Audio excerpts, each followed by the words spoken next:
నమస్తే, welcome to nationalist hub. ఈరోజు ఒక అద్భుతమైన వ్యక్తి మనతో ఉన్నారు.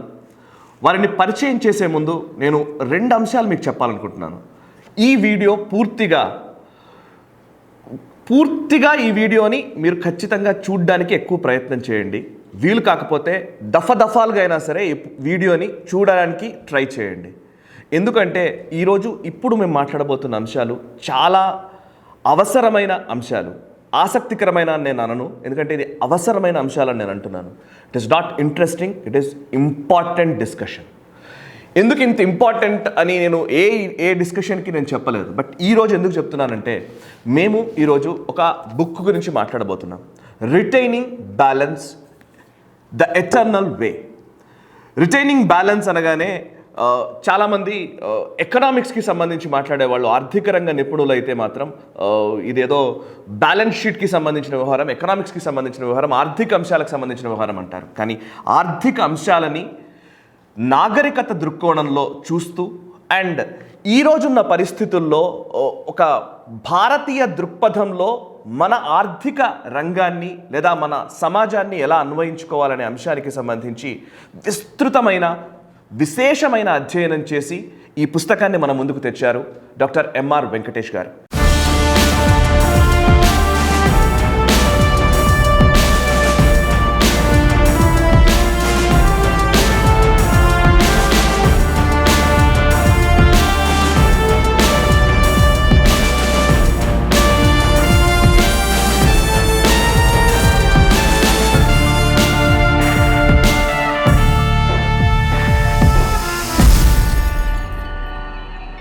ఎంఆర్ వెంకటేష్ అనగానే మనందరికీ నేషనల్ ఛానల్స్ చూస్తున్న వాళ్ళకైతే ఖచ్చితంగా సుపరిచితమే.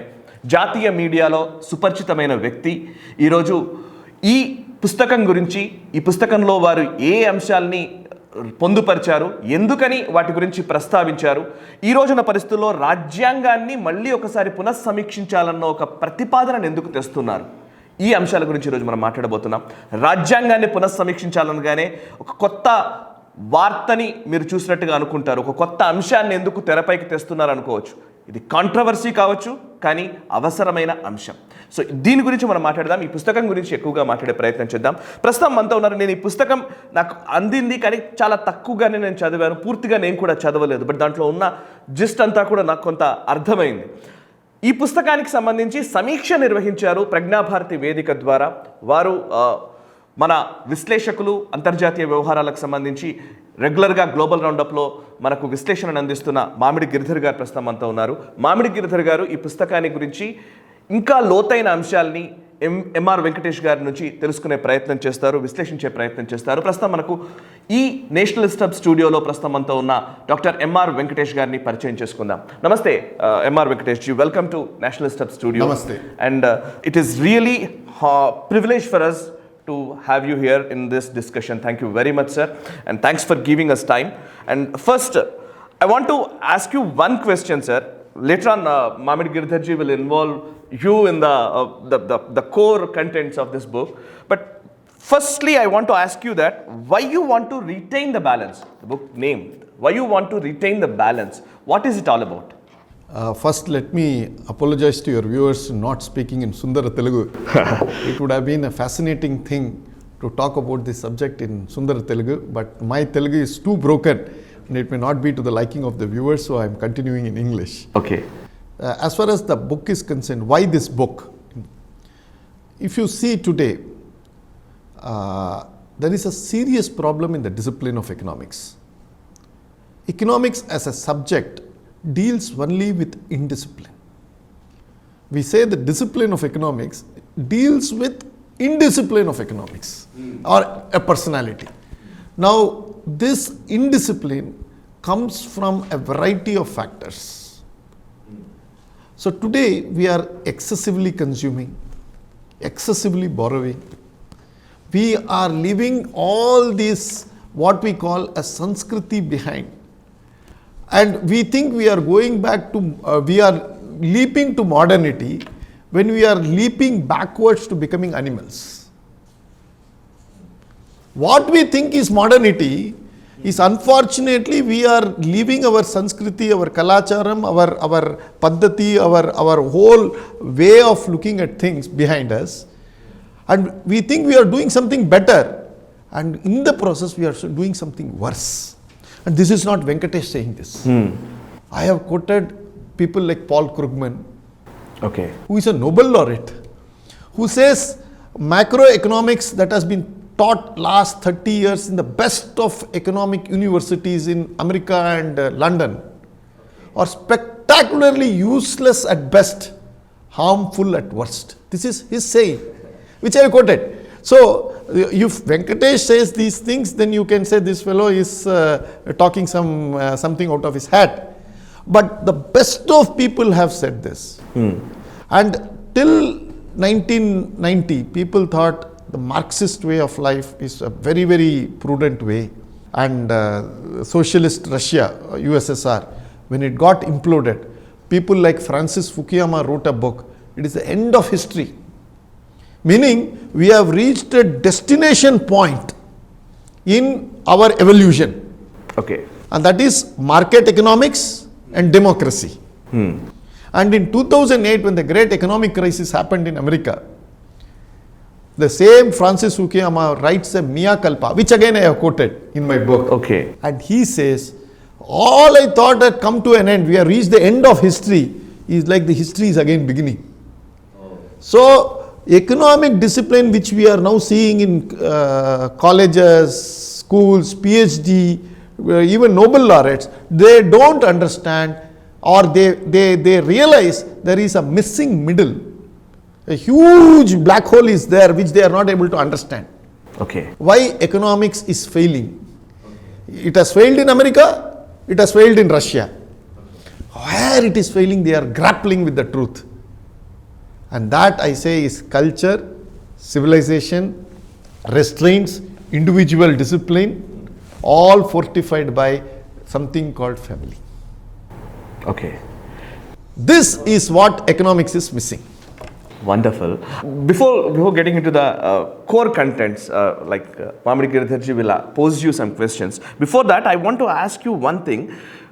Being a chartered accountant, I mean, you yourself says that former chartered accountant, I can say that, former chartered accountant and Supreme Court advocate, you have discussed in this book constitution and at the same time culture and economics.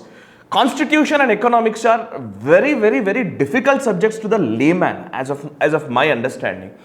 But you have discussed both and you are telling that you have to revisit the constitution also. Can you please explain it precisely? The constitution, when it was written under the chairmanship of Ambedkarji, you have to understand it was done by predominantly lawyers.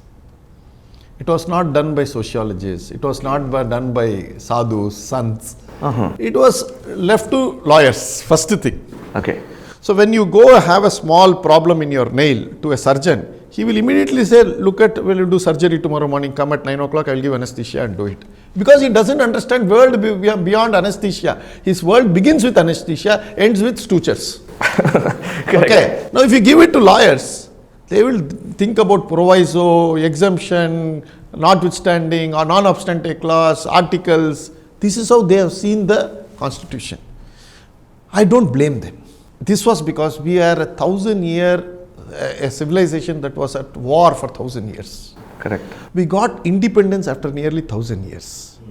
And many of those who were in the Constituent Assembly, beginning even Pandit Nehru, Patel, all these great men were people who had suffered incarceration for 5 years, 10 years. Many of them had lost their brothers, sisters, kin, family, wealth, everything. They had to necessarily bring in a constitution. And even as they were writing a constitution, the country was partitioned. There was a holocaust in the borders. Okay. So it was not a natural product of calm thinking. Okay. So what they did, they borrowed it extensively from the 1935 Government of India Act. And the constitution is nothing but the same. It is like a Telugu song redubbed in Tamil. Okay. So they have taken this whole thing, or a Bollywood movie, a Hollywood movie, taking some Arnold Schwarzenegger and putting Allu Arjunu and then adding one sister and mother character. So you have got this constitution, basically a derivative of the Government of India Act 1935, added fundamental rights, and instead of Governor General and all, we added the word President and put some new things, and we gave this constitution. Okay. But this constitution is, we are a civilizational state. Okay. We are basically a civilization for 5,000, 8,000 recorded years of history.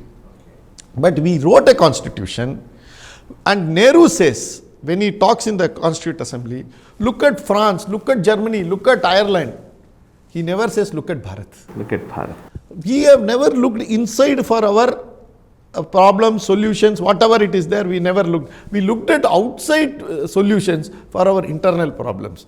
So it is a very sad state that we got independence from British, but we wrote the constitution in English. It could never have happened in any other parts of the world. That you try to you want to take independence from the country, but you write the constitution in the very same language in which that was spoken by the feudal masters or your colonial masters. So you have to understand, we need a Bharatiyatha to this constitution. A civilizational dimension is missing, and we need to bring it in. So that is why I have prayed for a constitution which we reviewed. Our constitution has to be reviewed, and we have to bring in a civilizational dimension to our constitution. Great. MRG, we were discussing several times about these colonial hangover and whatever the constitution have made known. We have to relook at constitution. On these aspects, even Mamidi Giridharji used to tell me all the issues regarding the changes and all. So, but Mamidi Giridharji, you have read the book and you reviewed the book yesterday itself on Pragna Bharati platform. How do you look at this book as a chartered accountant and as a nationalist, and what sort of questions you want to pose to MRG? Yeah, thanks Sai, and thanks MRV for accepting to take a few questions from us. I think at the outset, let me congratulate you for a wonderful book. This is a work that is probably intended to trigger the waves which should ultimately turn into tsunami to throw out those legacies. That's how I look at this. You have started questioning. I think this is more, I think it's something to do with inquisitive kind of a book rather than solution oriented. You didn't probably provide solutions here, but you raised a lot of questions, a lot of issues, right? I probably would think that that's what you intended in this book. Yes, I have raised only questions, and I have left the answers open.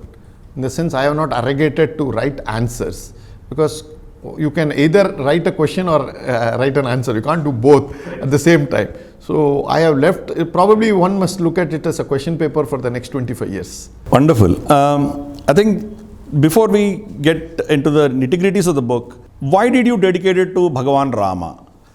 And why not to, let's say, your family or your guru? You also mentioned that Gurumurti ji and Subramanya Swami ji influenced your thought process significantly. Or normally your father, your parents, that's how people dedicate the book. Why did you dedicate it to Lord Rama of so many people that we have? We have Bhagavan Krishna, who is Jagat Guru. But then why Rama? I want to add one thing. The 10th chapter is like Rama Rajya is less of Lord Rama, more of Rajya. I want to understand this actually. Both of these are intertwined and interrelated. And I'm glad you have asked this question. Now, I have dealt with in first chapter, what is the beginning of civilization? When did Homo sapiens, the animal, becomes man? Did it become when he discovered fire? Did it discover when he discovered, did it become when he discovered wheel? Or when he discovered gravity or mathematics or zero or whatever? Or did he become a man when the institution of family was formalized within the society? Why family? I argue that family is the basis for all scientific research because it assured peace. in the society. Why peace? Because all animals are dominated by alpha males. And once alpha male come in, they take a harem. They take quite a number of females, and the rest of the males are left without females. And there is always a fight to upset the male, the alpha male, and the next alpha male will like to take the place of the first alpha male. Okay. Now this created, this lack of sexual opportunity or biological expression of yourself created sexual competition, unhealthy sexual competition, and that was not allowing peace, and therefore there was no progress. So our ancestors, some point of time, it is not again my original research, again I have quoted lot of authors. So whenever I am saying this, I am backing this hypothesis with lot of studies with various people. They have also come to a conclusion, like say William Tucker in the book Civilization and Why Marriage is the Beginning of Civilization. He also says the same thing, that look, once a man was married to a lady, then every man got an equal opportunity to marry a lady. Because biologically, out of 100 female babies born, 105 male babies are born. What happens to that 5? They become sannyasis, they become sadhus, they become Vivekananda, although leave it aside. But hypothetically, mathematically and statistically speaking, one baby boy for a girl. Now marriage, when it comes, one boy cannot marry 4 girls. When nature produces one boy for a girl, at marriage at the age of 25, you can't have one boy and 4 girls. Okay. When one boy marries 4 girls, 3 boys are left without girls. And these 3 boys, I have done research again, are people who are constantly on the criminal side. Oh. Because whenever you see rape, whenever you see any theft, robbery, this is usually done by males of the age 18 to 35. And these are people who lack the benign touch of a woman. In contrast, I have quoted one study by PLA people who went to bomb in Munich Olympics also. They came back, they were given protection by the Palestinian Liberation Army. They were given family setup and other things. Then after 5-7 years, everything was calm. They said, why don't you go back? They said, no, we don't want to go back to terrorism. Oh. Because we feel family, because Grahastha sustains society.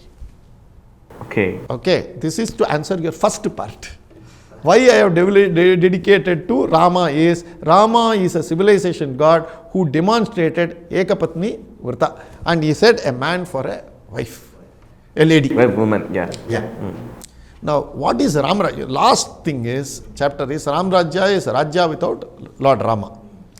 Now, Lord Rama is, in our Kamba Ramayanam and others, in Tamil Kamba Ramayanam and others, Rama Rajya is supposed to have lasted 11,000 years. And in that 11,000 years, there was not even a case of Akala Maranam of anybody. That is, a son dying earlier than his father, and the father had to carry the body of the son. Nothing like that happened for 11,000 years. There was not even one natural calamity. According to Ram Rajya is not only a political one. Please understand, it is a very important. That's why I said Ram Rajya should not be linked to our mythological or religious aspect. Gandhiji speaks about it. Because again I quoted Gandhiji. Gandhiji, when in the run-up to the independence movement, did not promise us secular, socialist, democratic India. He says Ram Rajya. Why Ram Rajya? Ram Rajya is a place where there is minimum government, maximum governance. Meaning, people are duty-based. People rely on their own strength. People believe in themselves. People believe in their own discipline. A state which says, I will do it for you is not Ram Rajya. A state which enables you, empowers you is Ram Rajya. That is why I have said it is Ram Rajya is Rajya without Rama. In the sense, there must be a government, there must be a state, but there must be minimum governance. Society must be governed by, say, army, police, currency. These are all things. But to enter into every field, to run buses, to run trains, to run planes, to run ship, to run this, to run coal. You have every damn thing you see the state is interfering. Divorce, I will interfere. I have a law for abortion.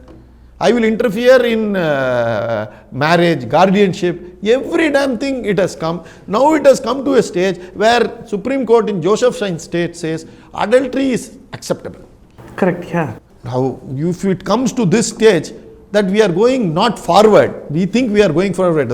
Due respect to the Supreme Court, it thinks it is taking it forward. Actually, we are going up back to what Homo sapiens. Correct. If I can sleep with anybody and do anything anytime, then I don't have what is civilization? Civilization is having restraint. Culture is having restraint. Even today, people who restrain themselves are called cultured. Ramarajya is about cultured men and women in the society.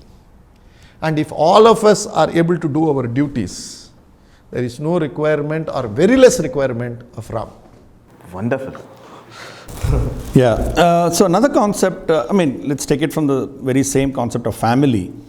You discussed extensively about family structures in at least 3 or 4 settings, be it the Islamic setting or the Christendom or probably the communist Marx kind of a thing, and in comparison to the Bharatiya experience. What exactly, they're also at least seeming to be very successful. Islam expanded, it conquered so many places. It still has 20 and odd countries which are Islamic. So is Christendom, and we are just confined to one nation today. So how do you argue saying, the family structure as espoused by the Bharatiya civilization is far superior in civilizational purport than the ones which are, forwarded by the other 3 schools of thoughts? Okay, Marxist is 200 years old. Islam is 1400. Christianity is at best 2021 years old. So we should wait for another 3000, 4000 years for even the oldest amongst them, Christianity, to match our sustainability. Now what is happening in America, which is basically a Protestant Christian country? In 1960s onwards, there was a Daniel Moynihan under the presidentship of Johnson, was a Democrat. They found out that the blacks families were withering. Lot of young black girls were getting pregnant. There was single parent families in blacks. And they brought in lot of policies, lot of programs to help black families sustain themselves. Instead of seeing this as a problem, they said state will support you and give you doles to single mother. Single mothers now realize doles are certainty. If you don't marry and you have a kid also, government will every first day of the month will credit to your account $3,000. But if you marry, your husband may get a job, may not get a job. If he gets a job, he may bring it home, he may not bring it home. So they also realized, why should we marry? And so what has happened is, blacks as a community, I am not talking about whites. Whites are also gone very bad now. But blacks, virtually there is no father in the family. It is 75 to 80% is what I have quoted as the statistics, where black children are either with mother or father, usually with the mother, but not with the father. Now the father's condition is, without being within the family, they are all within the American prison. Correct. Either they are drug addicts, they are criminals, they don't have responsibility, they don't know what to do. They go about and get this particular thing. And the ladies are very happy because they get the doles. That is why chapter 3 I have titled it as Mummy, what is a daddy? Because the children don't know what is a daddy. Correct. Okay. And in America, in the last 50 years, they have spent $22 trillion. You must understand what is $22 trillion. $22 trillion is 10 times the annual income of India today. They are spent only on doles in resurrecting black families. And when Moynihan wrote the report in 65, it was something around 40% black families did not have, they were single parents. Now it has gone to 80%. Oh, So state policy has dynamited the family of blacks. What slavery could not do, what centuries of oppression of the blacks could not do, that is break the black families, government of America has done it within 50 years. within 50 years, yes. Okay. So the point here is, government policies can dynamite families. Government policies cannot create families. Very interesting, yes. How families are created? Families are created only by discipline, societal order. Even today in the best of cities, barring probably Delhi, if a neighbor's girl doesn't come back by 8 o'clock, people start whispering. It is not whispering alone, it is a concern. It is not a concern about neighbor's daughter, it's a concern about societal degeneration. When society degenerates, it is the disciplined who will have to fund the indisciplined. Who is paying this $22 trillion? It is the white American who is disciplined and runs his house properly. He will earn money, pay taxes to the government, government will pay to the bureaucracy and some portion to these black girls. Correct. So that concern is there. That I will be, it is not that your girl is coming late, it is that I will have to bear the cost. And always the disciplined have to bear the cost of the indisciplined.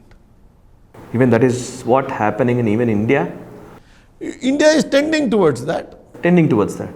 Today, if you take the liberals, the leftists, they would want this to happen. And this is a thought that doesn't flow from Marx, this flows from Plato.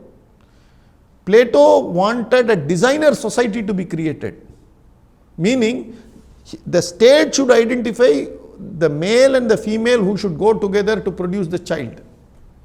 And the child should be brought up by the state and you should not know who its parents are. There is a quote from Sapsovich. He thought about the state not so long ago in 1920 in Russia. He said, instead of creches, we should have cities which are filled with creches.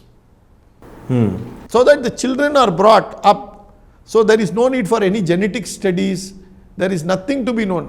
There will be one Ayama who will take care of 10-15 children. That's all. And I do not know that Ayama's child itself may be there in that creche. This is Platonic thought. That is why this word Platonic relationship. Correct. Plato thought about it. Marx thought about it. Marx says marriage is a bourgeois claptrap. Correct. And to them, it is a reverse. If I have to take your property and nationalize your property, your child should not have access to your property. So I cannot stop it, so I will stop. Your child should know who you are. If your child does not know who you are, and you will not bequeath your property to your child, and the state can easily take over the property. So this is Marxist thought, and for that they want to nationalize women. Most women don't understand what is Marxian thought and liberal thought. It is to nationalize women. Women should not have exclusivity of family. Any woman can be with any man. That is Marxism in the sociological sense. We don't even realize how we have allowed that type of thoughts in this land of Rama. Correct, sir. And what about in the Islamic context? Now, Islamic context is a very complicated one. Islam is now slowly realizing that polygamy is leading to enormous amount of violence. The correlation in World Global Terrorism Index, if you take the 5 nations where maximum terrorism is there, polygamy is practiced. When one man takes 4 ladies, 3 men are left without a chance to marry. So their only chance is that you will have to go and lay siege on another society, plunder it and get the ladies from that part of the world. Or if you die in the process, 72 hoods are waiting for you in heaven. This is Islam for you. It compels violence is an integral part of Islam, though may not be explicitly stated. It is designed for violence because of polygamy. Because just like a devout Hindu feels that I have to model myself on Lord Rama's lifestyle, a devout Muslim follower feels that he has to model his life on the basis of Prophet Muhammad. And Prophet Muhammad was married anywhere between 11 to 13 times. Islamic scholars have a problem whether he married 11 or 13, but minimum he has married 11 times. Now, according to Quran, Hadith, and other Islamic documents, they believe that at least 4 marriages are necessary or must, and a devout Muslim must marry 4 times. And whether it is Iraq, whether it is Syria, whether it is Turkey, wherever there is violence, terrorism is there, you will find a correlation to Islam. Whether it is caused by Islam is a matter for, I have left it open. But statistically speaking, wherever Islam is there, there is violence. That nobody can deny. Now, this is a matter on which Islam has to undergo serious reforms. And one of it is that they have to give up polygamy. Okay. And if they give up polygamy, it is now being challenged in the Supreme Court also. Triple talaq was the easiest thing.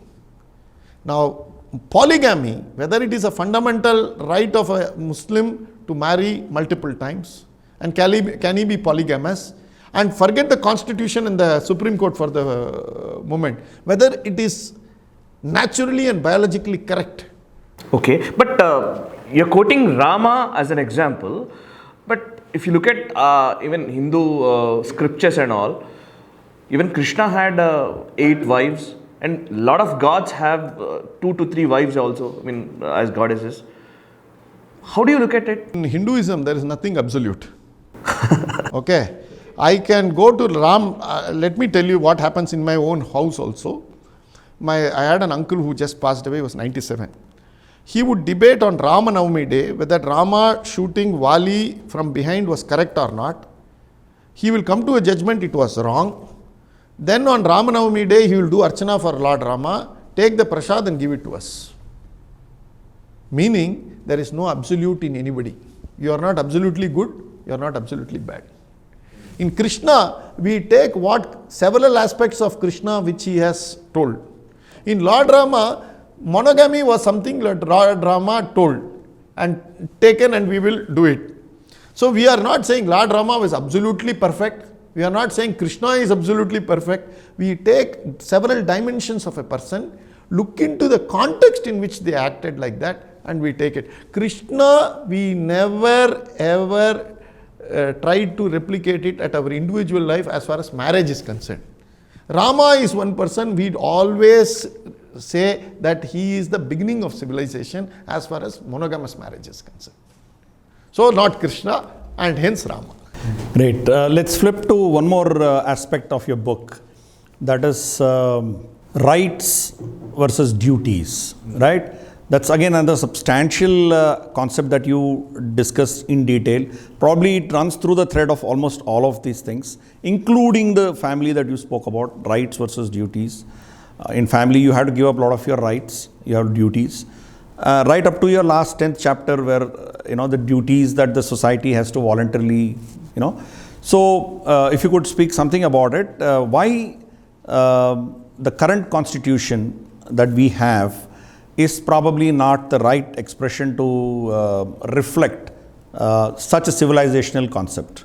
I think I have dealt with in chapter 5, 6, I quoted from Mahatma Gandhi's letter to Julian Huxley. Mother's...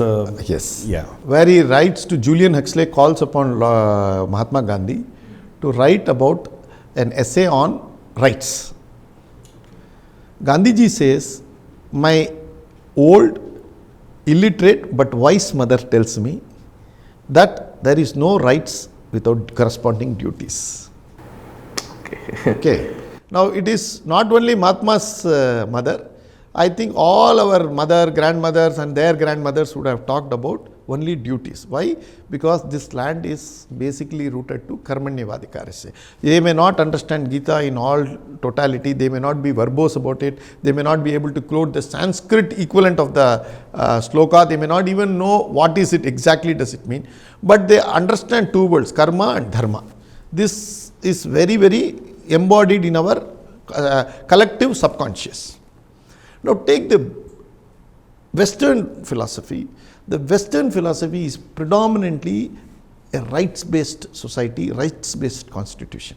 And if you look at Madison papers, which are quoted, when Madison papers are like our Constituent Assembly debates, which leads to the American Constitution, they have repeatedly emphasized on the word rights. And these rights come from Christian theology. Now, I will explain to you, this requires 2 minutes of time, I will explain to you. This is very interesting, and this is a core of an issue. Yes. There is a book by James Boyce called Born Sin. He says in Born Bad, he says in Christianity, everybody is considered to be born a sinner. And that is because Adam and Eve committed a sin. All the successive generations are born with that sin brought forward. So if your father was a Christian, he is a sinner, his father was a sinner, and you are a sinner. And the only way to come out of this sin is, there is only one sin in Christianity, that is Adam and Eve's sin, and we are all byproducts of that sin, and only complete, you can escape it only through salvation. That salvation can be offered by only one person, Jesus Christ. Now, you can be a great person, you can do philanthropy, you can do charity, you can lead a chaste life, yet you will be a sinner in Christianity. There is no salvation otherwise than through an external agent called Christ. Okay. In Hinduism, or our way of thinking, you may do whatever you want, you will have to realize yourself from within. Moksha is a dialogue between you and yourself. So, we talk about self. Christianity talks about a broken self. Christianity wants an external agent. Now, this thought that man is born bad has gone into all walks of life. And like people like Thomas Hobbes, who wrote a book, Leviathan, in 1651, he says man is brutish by nature, he is selfish, he will always corrupt the next person. So, he requires an external agent. Christ, in case of Christian theology, constitution, law, they will state it is the state. Okay, whether it is Thomas Hobbes, Rousseau, Marx, Adam Smith, all of them believe that there must be an external agent to correct you. They then created the omnipotent state. We also followed it. As I told you, in 1947-49, we didn't have time. We created the 1935 Act. And 1935 Act was given by the British. British followed the Christian theology. So 1935 Act was based on Christian theology. So 1947-49 Constitution was basically a Christian construct. Now when we did in 1975, we thought that the state is so powerful during emergency. Niran Dey, the then Attorney General, goes to the Supreme Court and tells, it may shock your conscience, it does shock mine, my lord, but if a policeman shoots a person in middle of the road during emergency, even for his personal reasons, the courts cannot question, or words to that effect. Then our people realized we have taken this state concept too much. Then Palkhivala argues about fundamental rights, inalienable fundamental rights, and that's how we brought it in. Actually, if you understand, the state can never be an omnipotent state, it has to be a residual state. Okay. It has to be a Nunatam state, minimalistic state. It cannot be given all powers that you can be hanged, you can be done anything, whatever you want. It can interfere in abortion law, marriage law, it can come up to your bedroom. Now the Supreme Court is slowly talking about various fundamental rights and saying privacy is one fundamental right. Education is your fundamental right. This comes because I have dealt with it in chapter 6, when in Mexican constitution, they are even having, if you have a child, it is the fundamental duty of the parents to educate the child. So to answer your question, There are constitutions which are duty based, but unfortunately we followed the British.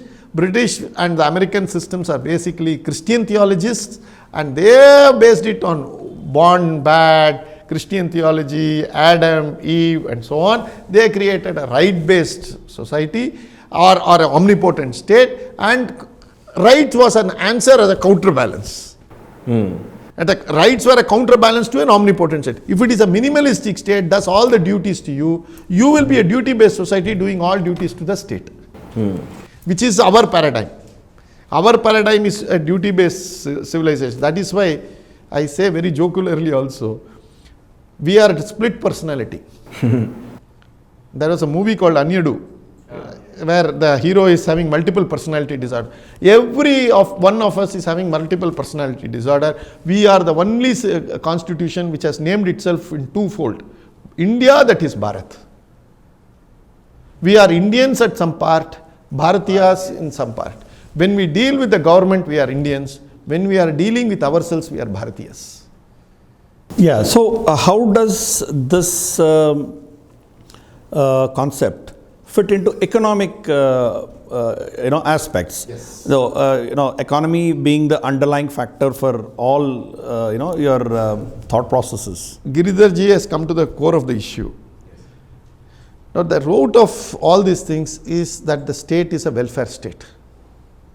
That is what our constitution says. That's what our courts have interpreted the constitution, and it is now believed that even to this extent, that if a man does not do anything, supinely indifferent and counts the stars, you can have 14 children. It is the state's responsibility to see that they are fed, they are clothed, they are schooled, they are educated. It is the responsibility of the state to take care of every damn thing, including water, sanitation, health, environment, your mohalla, everything. Can the state afford it? We are created a welfare state without understanding. That is why lawyers, when they write economics, this is the problem. And this debate came in 1947 between Ambedkar and Nehru. The word socialism, many people believe, entered the constitution's preamble only in 75 during the emergency. No. Nehru wanted it in the constitution in 1949 itself. The original version, he wanted it. Ambedkar said, no, we cannot design an economic model for the future society, future generation. We should leave it to them. Economic policies must be left to them. Nehru was defeated in this idea by Ambedkar during the constitution formation. But as luck would have it, Ambedkar did not live long. Nehru took over as the Prime Minister of the country. In 1955, in the Avadi Congress, Nehru brings in socialism, socialistic pattern of society. They don't only want to change the government, they want to change the society itself. Okay. Okay, 55. And within 25 years, we almost collapsed by 1980. And by 35 years, 1990, we jettisoned socialism. Okay, now the crucial issue is, what is welfare? To what extent the state should help a citizen? Is it the right of the citizen to demand everything from him? The next question, who will fund it? Who will fund and at how much extent it should be funded?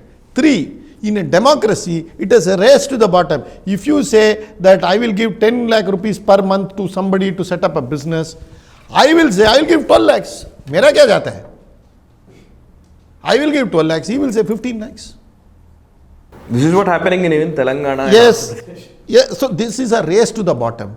So democracy coupled with a welfare state. Do you know the balance sheet of the central government? I am not taking into all the other state government, just discussing the balance sheet of central government. We have a debt of 100 lakh crores as of 31st March 2020.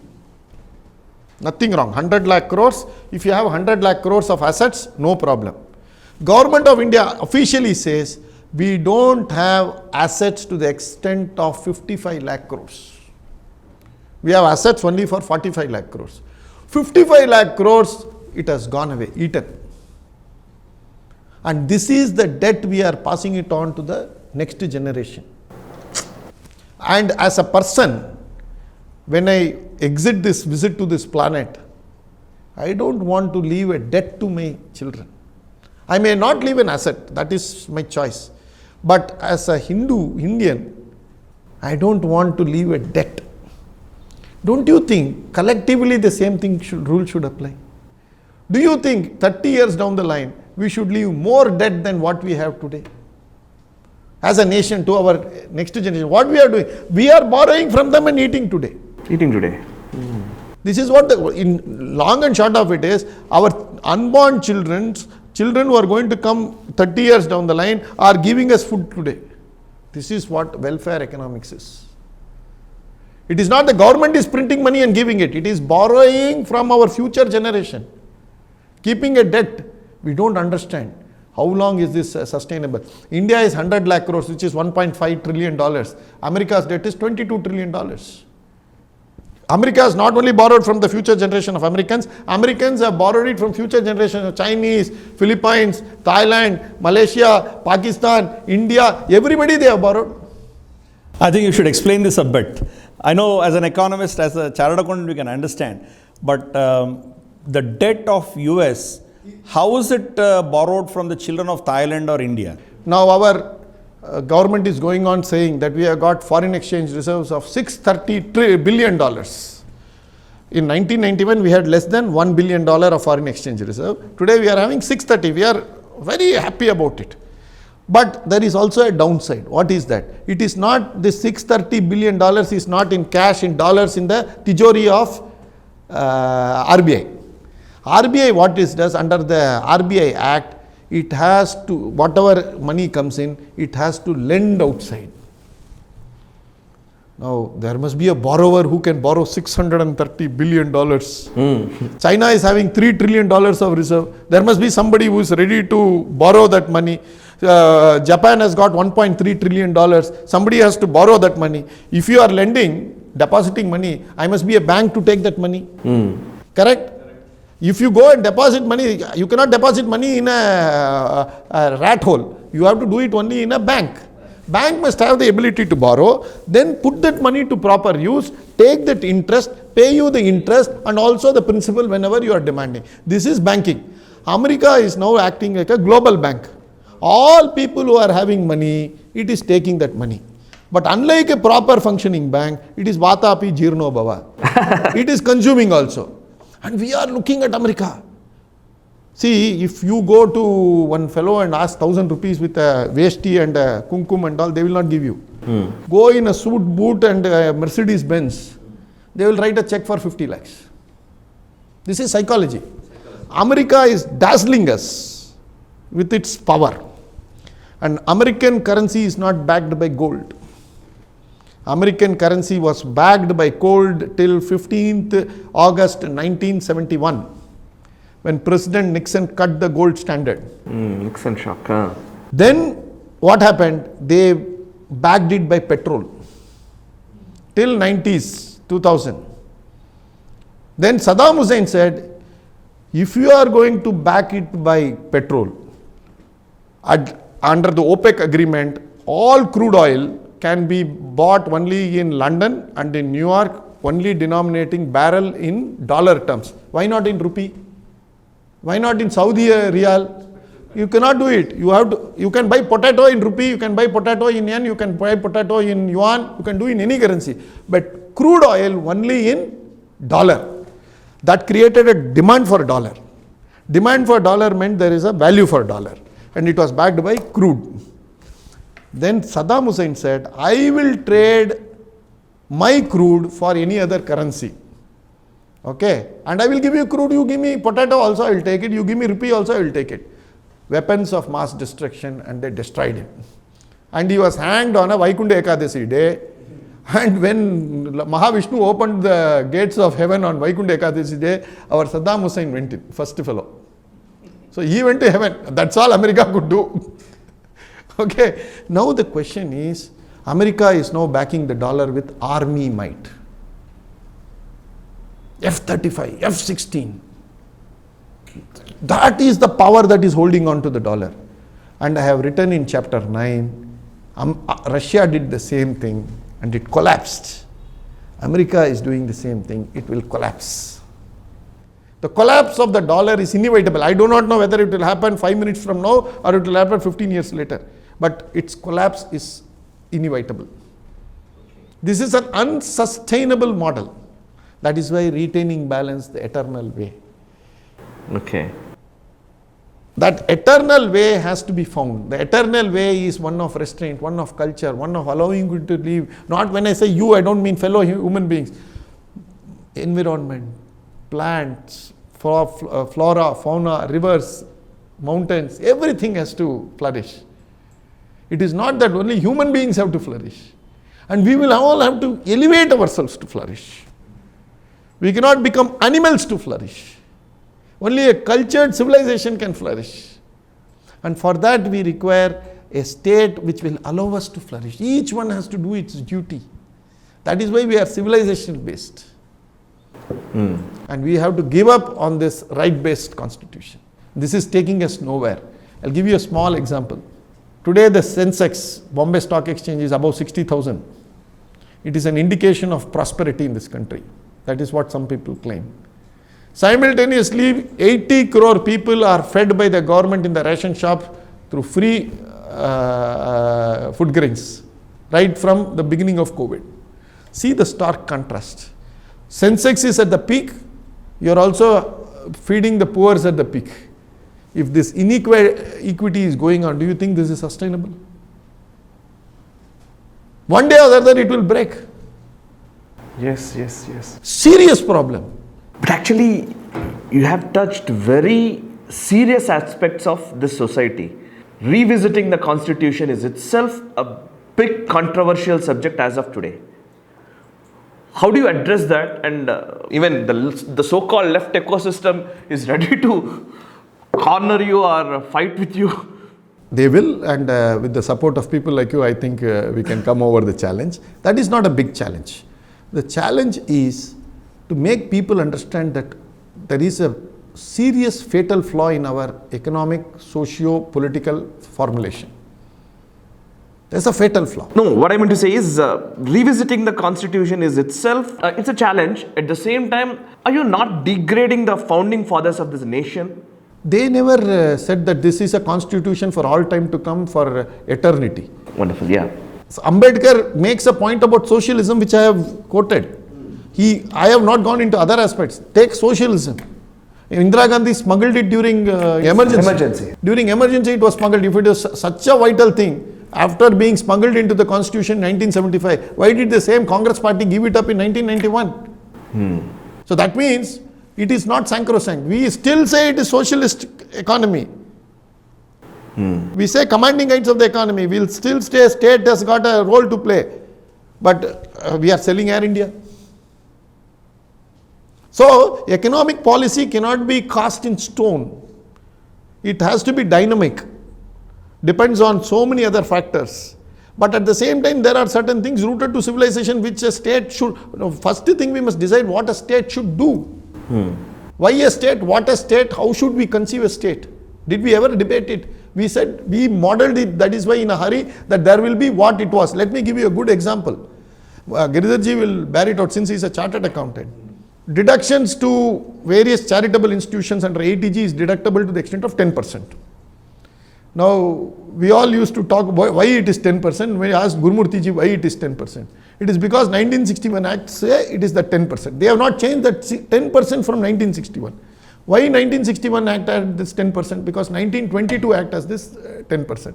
Why 1922 Act British brought it at 10%? Because under Christian law, 10% you have to give as charity. Then you are a true Christian. So that is what I am saying. Same thing happened with the 1935 Act also.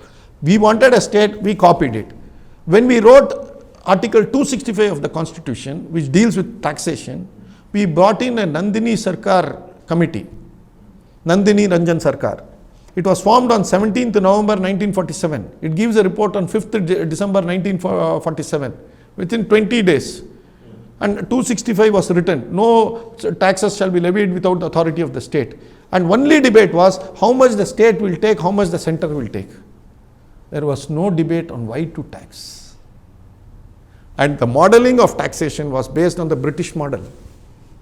And the British model was to loot us, and they looted us to the extent of $45 trillion in 90 years. Not again Venkatesh saying, this is the Honorable External Affairs Minister Jaishankar quoting a report by various scholars who have made this study.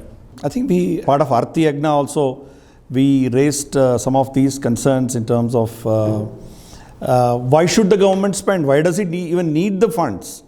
Right, the taxation part of it.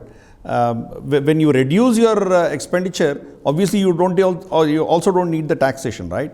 I think you have written quite a substantial discussion on taxation in the book, right? You highlighted how 85%, 92, 97% and all taxation was there in the mid 70s.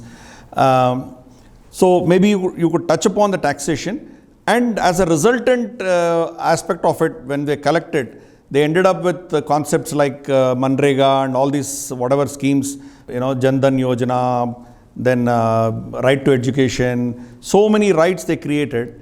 And you also discussed about universal basic income, UBI, which I think Rahul Gandhi tried to bring up just before the elections. I think somewhere you also said that probably it's going to happen at some point in time, and that's going to be a major disaster for us, right? Probably like what you said, the race to the bottom, that's also going to be part of it. So on the taxation part of it, I think you touched upon a little bit on 80G, but how did this tax structure in our nation evolve independent of our civilizational wisdom? Civilizationally, we had a certain way of looking at it. Angus Madison said, for almost 1600 years, we were the number one in the world. How did we end up with this kind of a taxation model? Why is it toxic? No country, no civilization has prospered through taxation. Civilizations have been destroyed by taxation. So when we sit to rewrite our constitution, one of the important parts that we have to rewrite about is what is it that the state should expect as taxes from its citizens, how much of it. Now I sit in economic channels during budget. Everybody talks about economic reforms. They say state should not do this, state should not do this, state should not do this. And then they will also talk about how to improve the tax GDP ratio, which means more money for the state, which means more of role for the state. Now, this type of confusion is there even among the most literate elite of our society. What should the state do? For example, is it the necessity of the state to give free TVs, like what they have done in my state? You know the balance sheet of my state. I will give you a simple example of Tamil Nadu, and it should be worse in states like Telangana or Andhra, and worse in other Assam and Meghalaya and others. 50% of the revenue goes for salaries and wages. Around 20% goes for interest. 10% somewhere goes for your administrative expenses. 3 heads take somewhere between 70 to 80%. Now, if 7 crore Tamilians pay taxes to Tamil Nadu government, which pays salaries and pension to 1.5% of the population, which are the government, Tamil Nadu government, is it a sustainable model? Now, I am not saying this is sustainable, this is not sustainable, this is what should be done. I have let the figures speak for themselves. And by the way, it's not the 7 crore Tamilians who are paying the taxation. I am not only talking about direct taxes. Why should GST be? In fact, if you look at Kelkar committee report, it talked about 8% plus 8%, which is 16%, all inclusive peak rate. We are having 18% as the median rate, which rates up to 28%. In another 10 years, I am sure, with the type of input tax credit being banned, and the effective rate is now 25%. So we have to raise our voice. This is not Narendra Modi's problem or Mr. Stalin's problem or Mr. TRS's problem. This is a civilizational challenge before us. All of us have to come together. All of us have to think whether this is a model that is sustainable. Have we done enough progress? Have we addressed inequity in our society? Which is a very important thing. As I said, you can't feed 80 crore people through a ration shop and say our Sensex is at 60,000. You can't celebrate both either. Okay, we have to do a complete introspection, right from constitution to economics. It is not only a problem and a challenge for India, it is a challenge for the world. It is a challenge for the world as to how monogamous family is breaking down, how we are all turning back into animals. When we are turning back into animals, whether we are replacing the alpha male, and the answer to alpha male is not an alpha female, which is what feminists want. The answer to alpha male is taming the alpha male, not creating an alpha female. These are issues that I have raised in my book. I think it's absolutely wonderful.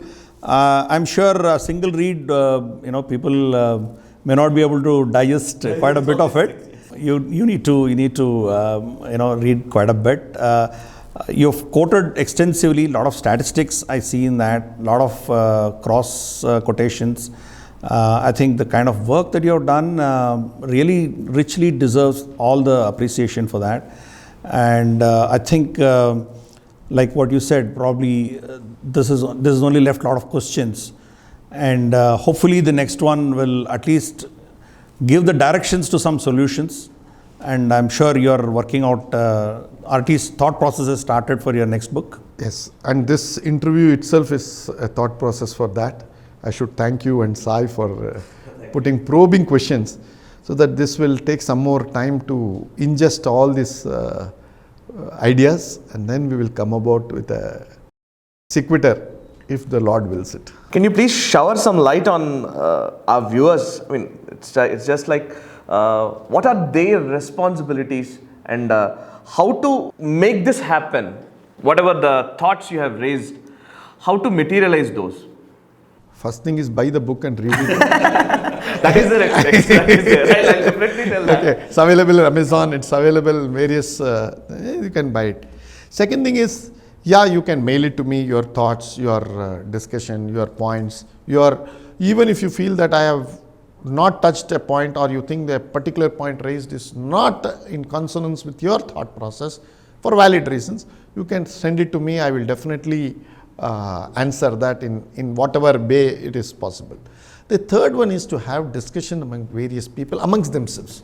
This book need not have me as a central factor. The book is an idea. I may be there, I may not be there, but this book has to be there, and this book has raised a lot of questions. So let those questions be answered. Let there be discussions without my presence also, so that I don't bring upon my views again and again. I have left it, I have nationalized the book. So let this thought process be taken forward, and then let us see what happens. Yeah, I think it's absolutely wonderful, and thanks for you to having taken time and come this morning, and we wish all the best, and may the book reach the right people.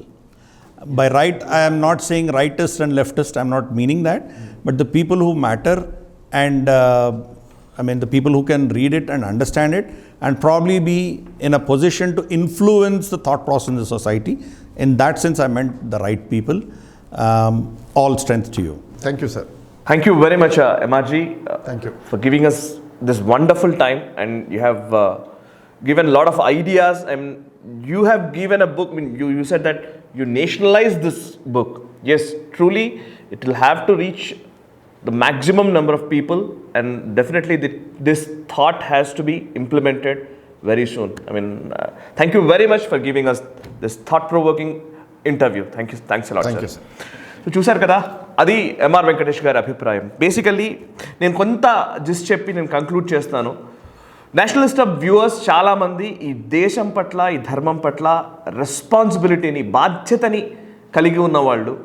అది మాకు అనేక సందర్భాల్లో మీరు మీ comments రూపంలో మాకు తెలియజేస్తూనే ఉన్నారు. So MR Venkatesh గారు ఒక అద్భుతమైన ప్రయత్నం చేశారు. ఈ ప్రయత్నాన్ని 10 మందికి చేరవేయాల్సిన బాధ్యత మనందరిపైన ఉంటుంది, జాతీయవాదులందరిపైన ఉంటుంది. ఈ దేశం పట్ల, ఈ ధర్మం పట్ల, రాబోయే తరాల పట్ల బాధ్యత కలిగిన వాళ్ళందరూ కూడా ఈ పుస్తకాన్ని చదివే ప్రయత్నం చేయండి, 10 మందికి తెలియజేసే ప్రయత్నం చేయండి.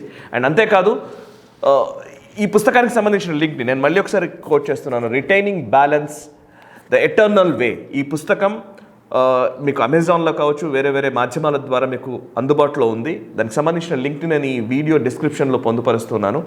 ఈ పుస్తకాన్ని ఎక్కువ మంది కొనండి, చదవండి, 10 మందికి తెలియజేయండి, మీ సర్కిల్స్లో కూడా దీని గురించి చర్చించండి. బికాస్ ఈరోజు ఈ ఐడియా ప్రజల ముందుకు వచ్చింది, ఈ ఐడియా విస్తృతంగా చర్చలోకి రావాలి. ఇది ఒక ఉద్యమంలా మారితే కానీ మనం అనుకున్న ఆ రామరాజ్యపు మూలాల్లోకి మళ్ళీ మనం వెళ్ళలేం. సో ఆ రోజు రావాలంటే డెఫినెట్లీ ఈ ఐడియా ఎక్కువగా చర్చలోకి రావాలి. చూస్తూనే ఉండండి నేషనలిస్ట్ హబ్, మనసా వాచా కర్మణ, దేశహితం కోసం.